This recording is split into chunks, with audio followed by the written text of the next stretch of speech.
So I appreciate you. I appreciate you for being willing to come and bless us. And before we even start on tomorrow, I would like for you to kind of share a little bit of your insights on.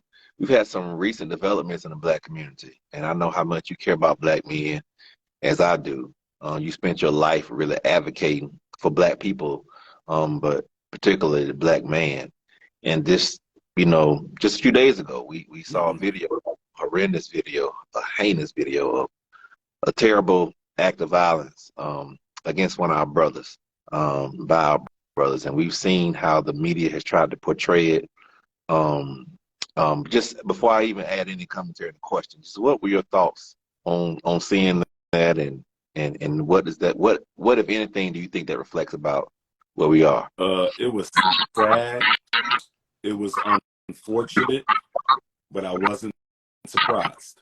I Mm, wasn't surprised because I know how loyal Black people can be to the white power structure whenever they give us the dishonor of wearing one of their uniforms.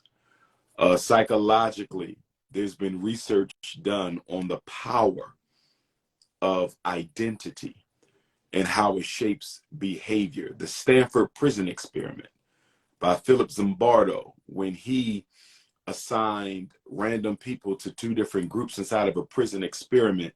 Some were the inmates and others were the guards.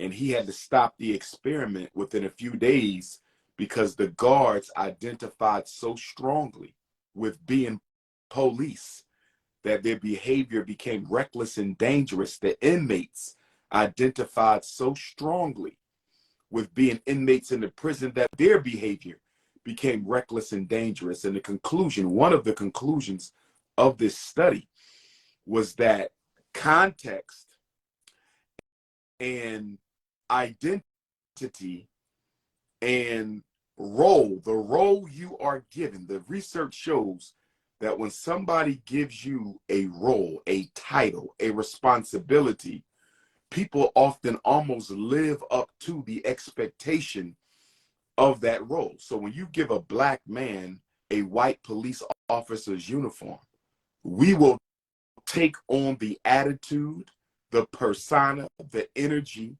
and the agenda of the white racist police force. Although these were Black men who have to be accountable for their behavior as Black men, this was still a crime of white supremacy because they were working for and subservient to the Memphis Police Department. So even though they were Black, this was a crime of white supremacy. It just so happens that the Black slaves of the police department carried this out. So the police want to distance themselves as if these were Black people who did this, yes, but they still work for you. They would have never done this if there wasn't already a precedent of white police getting off for killing Black folks.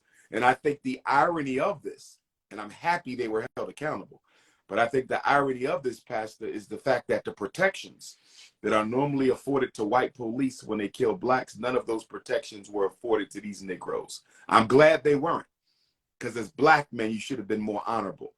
But it shows you the double standard, even amongst police. If they were white, they would be home, paid leave, pending an investigation.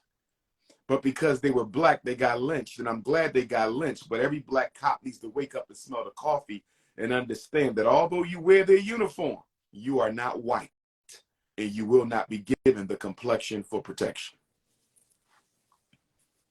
absolutely, absolutely. That what you said was 100% in agreement to what I mentioned on this past Sunday on how I was holding my microphone preaching, and how I said the microphone has a mission to increase volume of voice, right? Mm-hmm.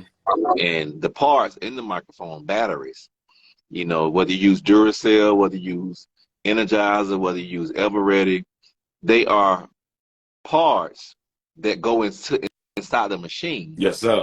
They have one purpose, which is in expanding my voice. Yep. I said, so sometimes we get so caught up in the parts of the microphone. We get so caught up in the parts of a machine, a system of white supremacy, Duracell, Energizer, Ever Ready. We get so caught up in the part, having a black face, but you're still just a part in a system or a machine of white supremacy. And if you really want to change the system, you got to change the machine and the purpose for the machine, or eradicate it altogether. Absolutely. But I appreciate King Kong Consciousness YouTube channel just gave $50. And for 60 million views, I don't know who had you taken down, brother, but it wasn't me. I heard 60 million views got taken down, but that wasn't me, my brother. But shout out